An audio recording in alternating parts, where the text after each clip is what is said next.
Okay, this is my review of my new Futura glass tower drafting table. I used to own for years, I've had a drafting board since I was 11 years old of some sort of another. In fact, I still have my original. But for years I had a huge old school oak drafting board. It was 3 feet by 5 feet. And it was just too big. So I decided to slim down and I got the Futura. And I'm so happy with it. I was first concerned that it might be a little unstable. It might shake a little too much, but it's really, really sturdy. So I'm going to talk about some of its features, some of the situations I run into when I was assembling it, as well as how I tricked it out. So, so what we got here, basically, it's you got the glass here, and this goes up and down. I have it at an angle that kind of works for me right there.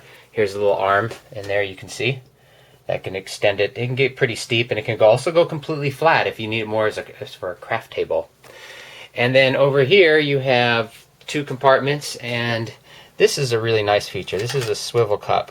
So no matter what angle your table's at, this cup will always be perpendicular to the floor. So for this, I just have my permanent markers in it. And then over here, I have all of my pencils and leads and erasers, and there's some screws for this project I'm working on, technical pencil sharpener. And then on the other side, I decided to put ink pens, inks, nibs, as well as charcoal pencils, and always good to have a handy toothbrush for cleaning stuff. You always need to clean your pens, and if you have nibs, you just always should have a toothbrush handy. So there we go for that. This tray here, this is really nice. I kind of like it. At first I was worried about the glass. I thought it'd be distracting to draw where I could just see straight down to the floor. But I got used to it really fast, and I was also worried that glass would be too hard compared to wood, and it would just feel too tough when I'm working with pencil. And that turned out to be not the case, actually. This glass is kind of soft. It's hard to describe, but glass is not as hard as you think. It's not as hard as, let's say, steel is. So, and then it's a very shallow tray. You can see here, it's only about that thick. But it's just enough to hold a good selection of paper here. Here's all my templates for my storyboards, my full size, and then my half page, and my 2-ups, and then my thumbnails. And what I found, and here's my drawing glasses. I need stronger glasses for when I draw, and a kneaded eraser and pencil. What I found is very interesting is I was always dropping these when I'd erase, and I would let it go, and it'd roll, and it ended up on the floor all the time. Well, I've just found that without even realizing it, I draw with this kind of slightly open, and I just toss it down here all the time. So now I don't lose my kneaded eraser, which used to get all covered with fuzz and stuff from the carpet every time it dropped. So this has turned out to be a very intuitive little tray here that just naturally things just fall into it. So I'm very happy about that. And so up here at the top, you got this. This is, this has a little bit of play into it. You can see it moving here. But it's still really sturdy, and plus you're not going to be, this is mainly for storing stuff, but it comes with magnets here for the metal, so you can see it can hold a piece of paper no problem. And then it's also got a cork board if you want to attach things with cork, which I thought was a really nice touch. So I have it set up like this in my new office. So I got like my trophy wall up there of all the projects I've worked on. And then it's got the shelf, it's got that, and then below. Now here's how here's a thing that I countered when I was assembling. 2 things. These that attach here and come across and meet in the middle, it will feel like you're doing it wrong, because it will feel like it's not really connecting, and you'll wonder why. It's like, hey, am I doing this right? You are doing it right. You do kind of have to force it, because this will be the last thing that you put on, and it will feel like you're kind of forcing it, and the screws will seem like they go in crooked, and they do kind of go in crooked, but just work with it. It'll be fine when it all goes in. And the other thing is you can really only see it from the top. This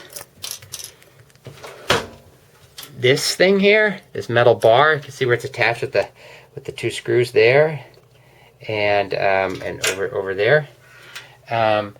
That is sort of reversible, but not really. I put it in upside down. If you can imagine, I flipped it like this, and it won't go in that way, even though it seems like. So when you get to the next step, you'll realize, uh-oh, it's upside down. So pay especially close attention to this section here, this bar thing here. In the instructions, it's very difficult to tell exactly which way it goes, and it's easy to flip it. So just pay really close attention. Here's a good shot of it. You can see how it should. The instructions have no language. They're universal. They're all done with drawings, and it seems to work pretty good. So here's a couple things I've done to trick it out. One, I attached these lamps, little movable, and I got the compact fluorescent bulbs in there. Got one of each. Put it there. It's really great. Got one on each side. And then that cord comes down to here, which I got these ties, these Velcro ties from, here we go, from Home Depot. You get like a 2-pack for $5, and you just get, I don't know, maybe 100 of them there in 2 rolls.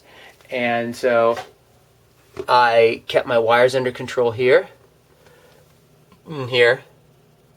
And then I bought a surge protector, and I used the same straps there, same little Velcro straps to attach it to the crossbar. If you can see, it works out just fine. It just hangs there. It's really sturdy. That's my little recharger for my Canon camera. So this works really nice. I have a little fan that goes to my workstation over there, where it has all my cords. Here's another nice thing to have is you get this tubing. You can get this from Fry's Electronics. It's like 1.5 inch tubing, and I use it to kind of hold my wires. Like here's a bunch of wires that comes from my scanner and my printer and fax machine, and I just put it in this tube here, and then when it comes out, all the wires come here and then go to the surge protector. So that works pretty good. And then here's a cool little thing I added. Sometimes you have to do tracings, and that's one of the reasons I wanted this glass tables, is for doing tracings. I used to have a light box, and every time I wanted to do a trace, I had to go to the light box. But I wanted a table I would actually go through, so I got this. This is the GE 23-inch length mini. It's an ultra slim. They also, you can link them. You can get a bunch of them together, and you can link them together. It's like $16 or something. But using the same straps, I attached it. You can see right there. These reflections are making it hard for the autofocus to work. So you can see there's a strap there, and then another one just goes right across. So I'm going to turn off this light so you can see a little better there. So there you go. So there you go. So here's a drawing. So I had that, and I had to and I wanted to trace it. We get a piece of paper here. Say I need to trace something like that. Well, you can see here it's you can't see through too well. I mean, you could do okay. The camera's actually making it look a lot better than it does in real life. But with my new light thing, I just reach under here and I click it on, and now you can really see the difference. Here it is. No light, light, no light, light. So that works out really good. Right there. So you can easily come through and you could trace your little drawing there, trace whatever you need. And with my little beam there, and then when I'm done, there's a little switch in the back here. You just reach under there and turn it off. So there we go. There's the Futura glass tower desk. They're about like $230 on Amazon, and just about a lot of places have them. I think I ordered mine from Amazon. So, but I really could not be happier with it. It's very sturdy. Take your time when you're putting it together. Count all your parts, lay them all out, set up an area in the room. The only thing that they really screwed up on is they put this warning that this is glass and it's not removable. I've been trying to get this off and it just breaks off into little pieces. So that's a little frustrating. To put one there and they put one on the top. Other than that, I give this whole thing an A+. It's a very, very good table. You can't go wrong.